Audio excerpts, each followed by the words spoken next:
From KVUE News in Austin, you're watching Texas This Week with Ashley Goudeau. Good Sunday morning. Governor Greg Abbott is rolling back COVID restrictions designed to keep Texans safe, and the leader of the Public Utility Commission resigned. Let's get to the three things you need to know in Texas politics. Deanne Walker is no longer the chair of the Public Utility Commission of Texas, the agency that oversees ERCOT, which runs the state's power grid. After grilling her for hours on the state's power crisis in both House and Senate committees, lawmakers on both sides of the aisle called on Walker to resign, including Lieutenant Governor Dan Patrick. In her resignation letter, Walker wrote in part, quote, "I testified last Thursday in the Senate and House and accepted my role in the situation. I believe others should come forward with dignity and courage and acknowledge how their actions or inactions contributed to the situation," end quote. Governor Greg Abbott appointed Walker to lead the commission in 2017. Now he's tapped Arthur D'Andrea to take the lead. The remaining members of the ERCOT Board of Directors voted to fire CEO Bill Magnus on Wednesday. He also testified for lawmakers in the House and Senate for hours, and as with Walker, lawmakers called for his resignation as well. Governor Greg Abbott announced it's time to fully reopen Texas. Speaking at a restaurant in Lubbock Tuesday, the governor announced an executive order allowing businesses to operate at 100% capacity starting Wednesday, March 10th. The order also rescinds the mask mandate. Governor Abbott says Texans should still wear masks, but now it's up to them to take responsibility. The reaction from the Texas healthcare community and some of Governor Greg Abbott's own advisors about his decision to rescind the mask mandate is leaving many Texans wondering what factors weighed into his announcement. UT Austin professor and director of the Texas Politics Project, Dr. Jim Henson, joined me to weigh in on the latest executive order. You guys routinely conduct polling, and you've talked extensively with folks about their attitudes toward the coronavirus and the response from our state lawmakers. Talk to us a little bit more about what you found. Well, I think what we saw, interestingly, as you mentioned, we've done a bit of this now. We polled in April, June, and October of 2020, and then most recently, just a couple of weeks ago in February 2021. On one hand, we found that there are still differences between Republicans and Democrats and the views that they take of the severity of the coronavirus and of the pandemic, with Democrats registering much higher levels of concern and reporting that they're much more cautious in their behavior. Democrats are more likely to see, more activities as threatening to their safety or as unsafe. And we've also seen, over time, a bit of a decline in people's approval of how the state is handling this and how the governor is handling this. I think the big takeaway in thinking about the difference between October and February is that the real tough periods of the holidays and the early part of 2021 had an impact on people, and most people that thought the coronavirus was a serious problem, particularly Democrats in the fall, still thought it was in February, even though we have seen, some continued decrease in concern among Republicans. And let's talk about that decrease among concern, because there are some Republicans, particularly some really conservative Republicans within Texas, who think that the governor's initial mask mandate went too far and that closing down businesses or limiting their capacity was too far. And so now they're sort of rejoicing with this news of the mask mandate being rescinded and businesses able to operate at 100%. Yeah, I think what I would underline about that is that I would urge people to separate the mask mandate from the closing and from the reopening in terms of thinking about how Republicans think about this.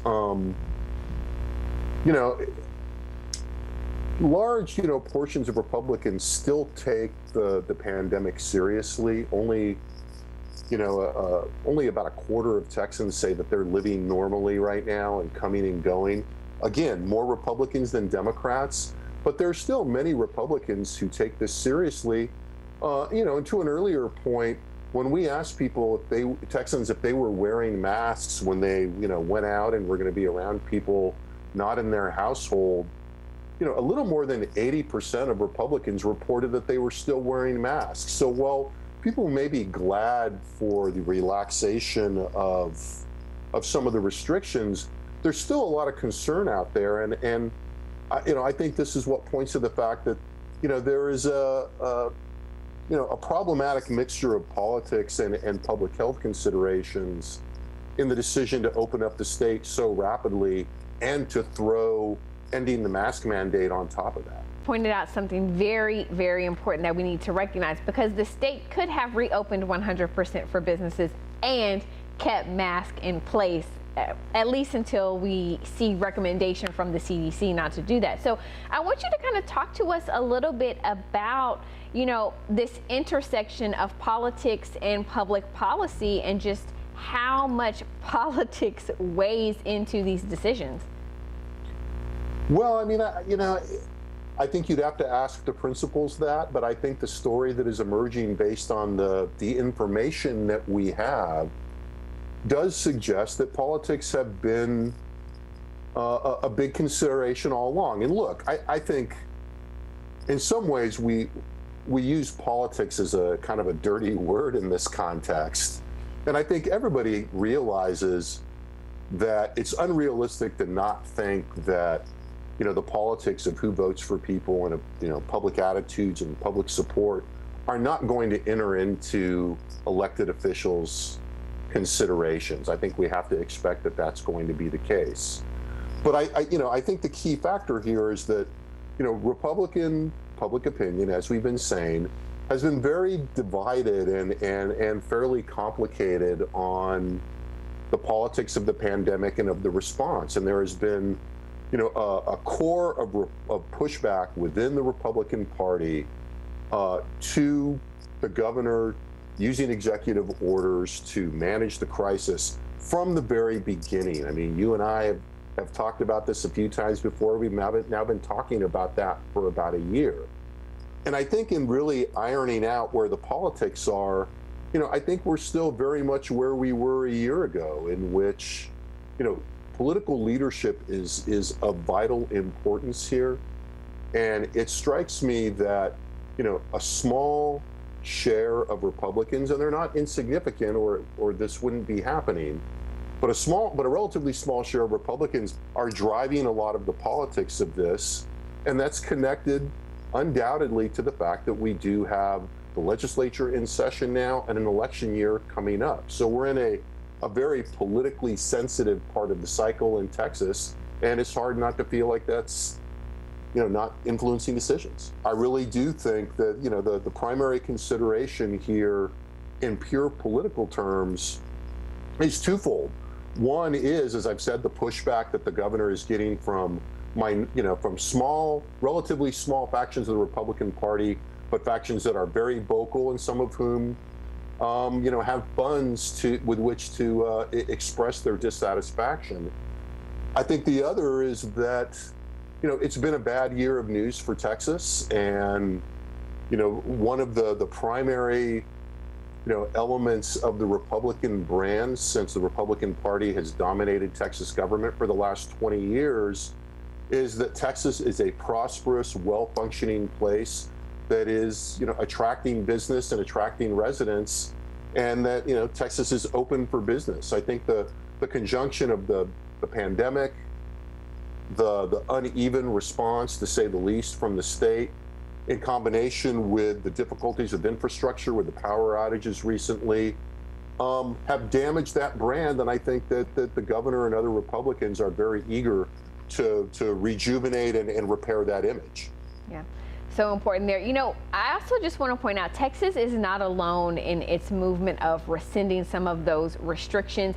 In fact, Texas is just one of about a dozen states that are doing this, despite the fact that the CDC says, please keep wearing your mask, despite the fact that only about 20% of the American adult population has even received the first dose of the vaccine. So, we're one of many.